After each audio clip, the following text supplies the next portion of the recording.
Ja meil on nüüd ekstreemsportlane stuudios tantsija Joel Juht, kes siis pool aastat tagasi umbes mõtles, et teeks ühe ekstreemse maratoni läbi. Tänaseks on ta selle lõpetanud, tegevust toimus Marokos ja peaaegu 250 kilomeetrit ja 6 päeva jooksmist. Miks sa selle ette võtsid? No selles mõttes, et see tundus huvitav ja teistpidi nagu võib-olla tahtsin omale lihtsalt niisugust uut väljakutset, et kuna ma noortega tegelen hommikust õhtuni ja näen väga palju niisugust noor arvab, et kõik tuleb lihtsalt. Siis ma mõtlesin, et ma võtan midagi niisugust, mida ma pole kunagi teinud, ehk siis ma pole kunagi jooksnud, ma vihkasin jooksmist. Ja see oli niisugune raske challenge. Sa praegu ka vihkad jooksmist? Praegu ma juba tahaksin joosta hetkel. Aga jah, ütleme nii, et kui ma mõtlen nagu selle peale, mis oli, siis see oli väga raske. Mis selle siis kõige raskemaks tegid? Sa pool aastat järjepanu trennisid, ma vaatasin sinu Facebookis, sa käisid isegi soojal maal meie talve ajal trennimas, et enam-vähem klimaatilises samades tingimustes oli. Mis selles kõige raskemaks tegi?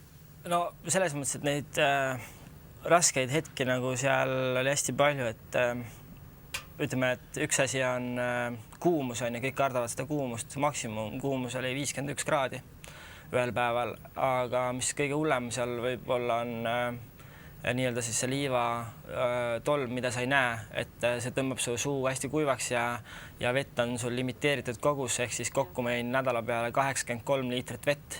Ehk siis ainuke asi, mida sa siis korraldajate poolt said, siis need teravad kivid, kaljunukid, millest üles roniti ja eks seal emotsionaalselt, kui võtta arvesse seda, et pikal distantsil 800 inimest põhimõtteliselt olid pärast vajasid meditsiinilist abi. Et kui vaadates siin minu jalgu, siis ma võin siin korraks näidata, siis ka minu jalad on tegelikult mõlemad ja jalad tegelikult on mul pealt on puru, et see on nagu sihuke kerge kriimustus, võiks öelda. Aga seal ikkagi inimesed lõpetasid väga kurvalt selle kogu reisi. No seda teatakse, sellest toetakse ette, sa valmistud selleks, et kõik võivad katki minna, jalad kipuvad katki minema. Aga midagi teha ikkagi ei ole, ma saan aru. Jah, selles mõttes, et igal ühel on oma mingi tehnika, aga on ka väga paljusid neid, kes lähevad sinna ilma ette valmistamiseta ja väga paljude kurvaks saatuseks saab nende enda ego, kus nad lihtsalt ei suuda seda balanssi nagu enam hoida, et nad lõhuvad lihtsalt ennast ära, et seal ma nägin nagu väga õnnetud hetke, kus 2 inimest põhimõtteliselt viidi helikopteritega minema, kuna said südameataki, on ju. No ikka suurtel võistlustel selliseid asju juhtub, et see on niisugune suur asi. Palju siis iga päev läbiti, see kestis 6 päeva, ma saan aru, 250 kokku. Kui pikad igapäevased distantsid olid? Selles mõttes, et ma võin nüüd siin kilomeetriga eksida sinna tänna, sest et alguses, kui ma lehe pealt vaatasin, siis näiteks kõige pikem distants oli 81 kilomeetrit, mis koha peal sai 86,5-seks. Et ma läbisin 2 korda põhimõtteliselt 42, 39, 42, 31 kilomeetrit, 36 kilomeetrit, 86,5 kilomeetrit. Ühel päeval? 86? Igal päev siis erinev. Aga see oli jah, ühel päeval oli 86. Nii et iga päev maraton ja ühel päeval suisa 2 maratoni? Ja see 86 oli nagu emotsionaalselt nagu kõige jõhkram, lihtsalt see oli lihtsalt nagu täiesti nagu nii jõhker, et teeksid sa veel korra sellise vahva kõrvemaratoni läbi? Ma ei saa öelda ei, sest et seal oli midagi, mis nagu tundus nagu põnev, sest et nüüd järgmine ehk siis seesama korraldaja teeb Peruus järgmise siukse asja, mis on veel huvitavam, aga selles mõttes, et praegu ma ütleksin ei, et ma võin joosta. Seda on isegi maratoniks nagu raske nimetada, see on nagu, ma ei oska öelda, kõrbematk või nagu, see ei ole nagu, hetkel ei ole küll jooksmisega. Jah, sellepärast, et ta nimetaksegi ultramaratoniks, et ultramaraton siis näeb ette kõike ja erinevaid siis olusid, et ütleme nii, et kui ma seda pikka distantsi jooksin, siis viimased 20 kilomeetrit oli niimoodi, et sa näed seda lõppu, et see lõpp nagu kuskil nagu tuleb ja siis sa lihtsalt ei suuda oma jalgu nagu liiguta ja sa näed, et nagu see on nii raske ja siis sa näed oma telgikaaslast, kes tuleb, ütleb, et ma ei jaksa, mul on nii valus, et lähme koos, et ma ei taha üksi jääda siia, ja siis me lihtsalt läksime koos ja siis meil oli viimane 5-6 kilomeetrit oli selle pikal distantsil nagu jäänud ja siis me siis davai, nüüd jookseme ja paneme kõik, mis veel annab, et me saaksime nagu hea koha.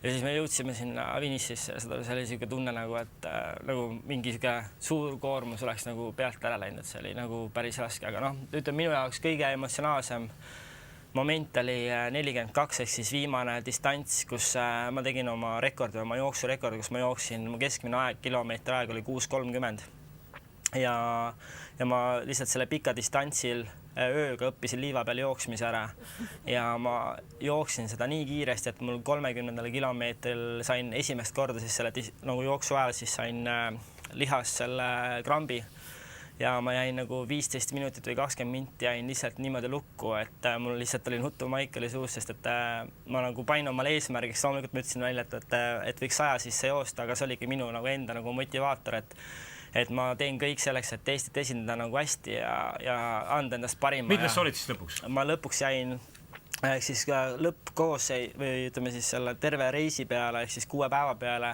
ma saavutasin siis 2.85 või 2.88 nüüd siin mingid kohad muutuvad. Esi 300 seas. Just ja viimasel päeval 42 jooksin 214, kus ma võitsin, nii-öelda võtsin kinni esimesed top 200.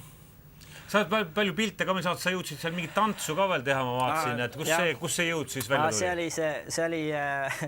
See oli teisel päeval, kus iga õhtu oli meil nii-öelda nagu briefing ja siis juhtus selline moment, kus ma olin vene tiimiga olin koos ja siis üks vene poiss hakkas seal nalja tegema, seal rahvast tantsitama ja siis tõmbas minu ka tantsima, kuna ta teadis, et oli näinud mul, et ma teen tantsu ja siis, kui ma tantsima hakkasin, siis lõpus juhtus nii, et kõik hakkasid järsku tantsima ja kõik rahvas hakkas kaasa elama ja kõigil läks nii lõbusaks järsku, et see oli siuke päris tore ja siuke hetk, et seal on ka näha Poassa tagumikku, kes selle jamaga pihta hakkas, aga see ei pidanud nii minema, aga lihtsalt jälle teiste utsitamise peale ja... Sul on tossud ka kaasas, millega sa jooksid.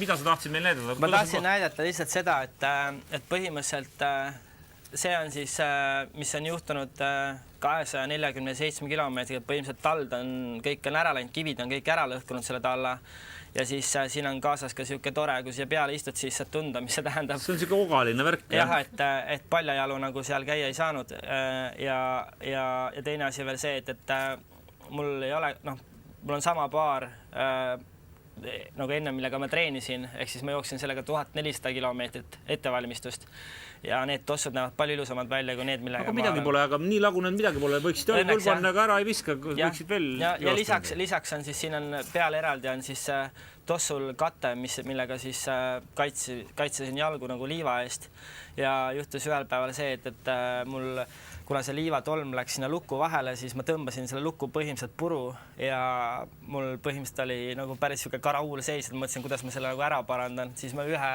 päeva nagu jooksin teibiga, teipisin jala kinni ja siis öösel järgmise päeva siis õhtul nii-öelda siis ma hakkasin õmblejaks üle ja õmblesin oma kehitarid ilusti kinni. Varjatud anded on sul olemas. Mida siis enda kohta teada said sellest reisilt?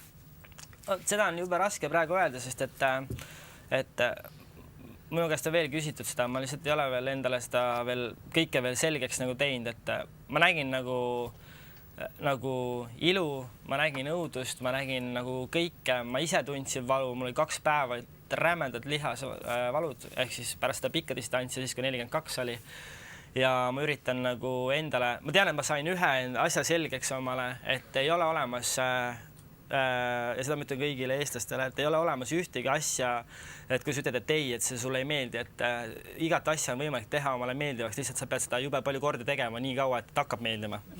Et ei ole olemas asju, mis ei meeldi, on vaja lihtsalt tööd teha selle nimel. Sa tulid just praegu lennukilt maha, kell 5 su lennuk maandus või natukene hiljem tulid otse meie stuudiosse, et millal sa nüüd tossud jalga tõmbad ja esimese jooksuringi siin Eestis teed? Ma ei tea, selles mõttes, et ma ei anna üldse pead täna, mis päev üldse? Keegi ei tea teisipäev. Teisipäev on, ja, võt, mul on see päevad sassis.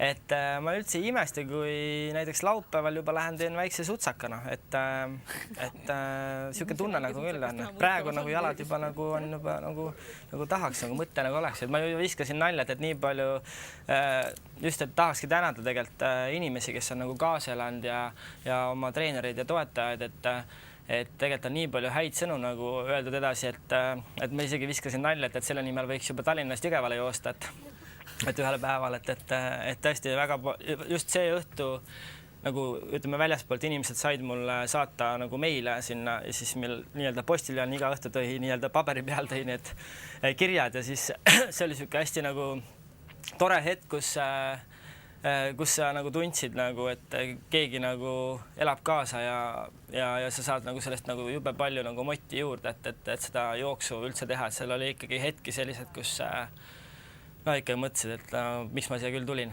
aga jah, nii ta on. Suur aitäh igatahes Joel tulemast ja siis seda kõike läbimast ja kui sa Peruu maratoni lähed, siis anna meile enne teada, siis me kutsun su küll. Teeme nii.